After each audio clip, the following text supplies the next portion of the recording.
So yan, magmula dun sa dulo hanggang dito sa tabi ng kalsada, 25 meters po yan. At ang lapad niya, 20 meter, ano, yung pagano niya. So 20 meter yan. Yung part na yan sa bandang sulok, naka letter L dyan yung opisina ng JT Builders, no, na gagawin natin.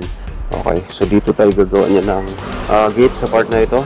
Highway po yan mga tol. Yung kasalukuyang ginagawa natin ng bakod yung part ng likod dahil open po yan mga tol. So yun yung ginagawa natin ng bakod. Dito sa floor plan mapapansin natin yung design ng office. At dito sa part na ito, ito yung pinakamit natin. At mga part na ito, parking space. Okay. Yung main drainage po natin ay nasa tabing kalsada lang. So lahat ng mga tubig, sewer line at storm drainage line natin, dito na babagsak lahat yun mga tol. Okay.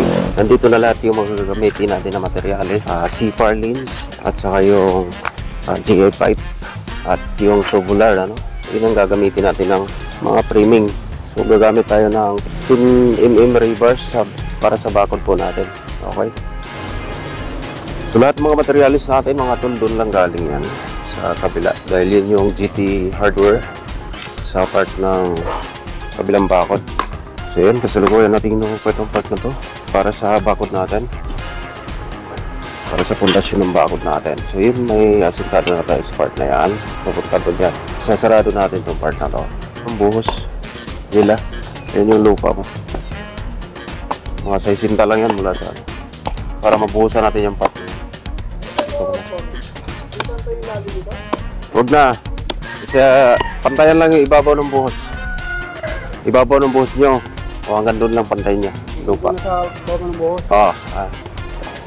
Gusto ko masara to eh. Ito dito. Ihuli muna natin sana yung part na yun. Pero for the meantime, pwede sila mag-asintada dito. Ito. Huwag lang ngayon lumabas yan ha. Stansi.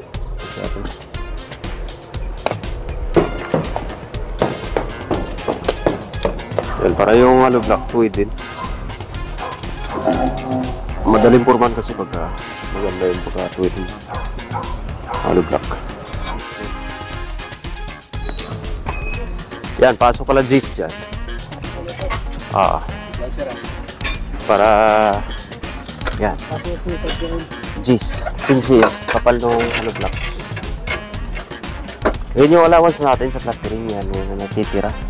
Dito na yung mismo yung block, oo, dapat.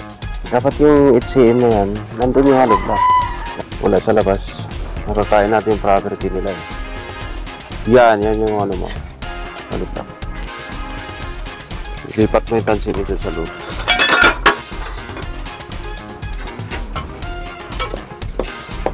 Pasok yan sa ano, hollow blocks eh. Ayun sa hukay ko. Yung asintada natin dito, mapapansin natin may awang doon sa kapitbahay, no? Kasi wala sa eskwela yung pader ng kapitbahay. Ayan, bahay kasi yan doon. So ito yung property line. Tuwid na tuwid yan kasi nilalagyan natin ng tagsian mga tol. Okay, so every 3 meters meron tayong stiffener column, ano? Meron tayong poste. Every 3 meter yung asintada natin. Yun yung magpapatibay sa asintada natin yung mga poste na yan.